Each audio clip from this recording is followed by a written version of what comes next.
ተመልካቾቻችን ይህ የምትመለከቱት የግብይት ስፍራ ነው።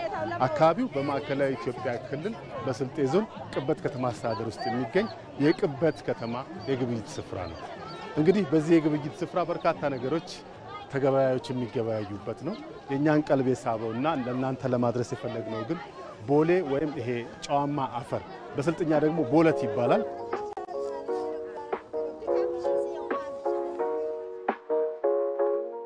ይህ ጨዋማ አፈር ለእንስሳትም ለሰዎችም ጥቅም ላይ እንደሚውል ነው የነገሩ። የሚመጣበትን ቦታ ከዚህ ከቅበት ከተማ ግብይት ስፍራ ትንሽ 5 ወይም 6 ኪሎ ሜትር ራቅ እንደሚል ነው የነገሩን። ገዢዎች ግን በተለይ ከደጋማው አካባቢ ከአልቾ ሪሮ ከአዘርነት በርበሬ እንዲሁም ከጉራጌ እየመጡ እዚህ ግብይት የሚፈጽሙ እንደሆነ ነግረውናል። እስቲ ገበያተኞች ምን እንደሚሉ ደግሞ ዞር ዞር ብለን እንጠይቃለን። አገልግሎቱንም በተመለከተ ዋጋውንም የሚነግሩን ነገር ይኖራል። እስቲ ከኛ ጋር አብራችሁ ቃኙ።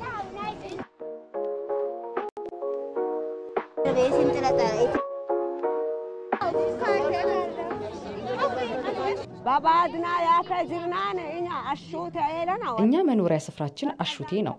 የዚህ ቦሌ አፈር መገኛም እዚያው ነው። በጠዋት ተነስተን የቦሌ አፈሩን በቢላዋ እየቧጠጥን እንሰበስብና በአህያ ጭነን ቅበት ገበያ አምጥተን ለነጋዴ እናስረክባለን። በአንድ አህያ ያመጣነውን በ100 ብር እናስረክባለን። በዚህም ቡና ምናምን ገዝተን እንመለሳለን። ከኛ ገዝቶ ተጠቃሚ ይወስዳል።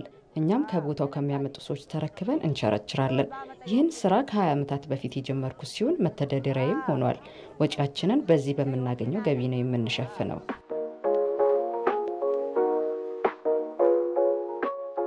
ስሙ ቦሌ ይባላል። አገልግሎቱ የከብትና የጎመን ይለያል።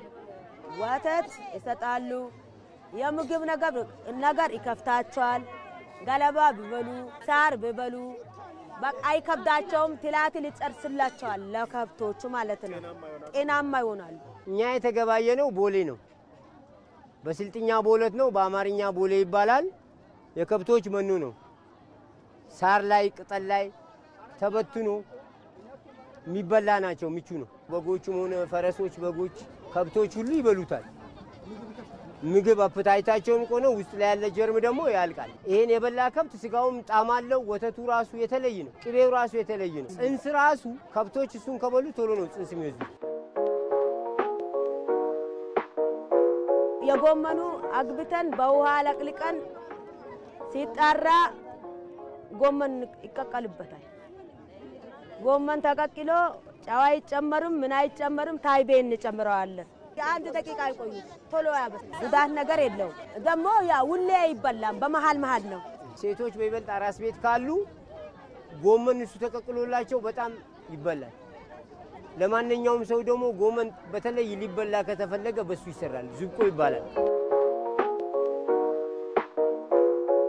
ልብስም ደግሞ ሳሙና መግዛት ያቀተው ሰው ትንሽ በጥብጦ ከተረጨ በኋላ ልብስ ቆሻሻ ራሱ ያነሳል።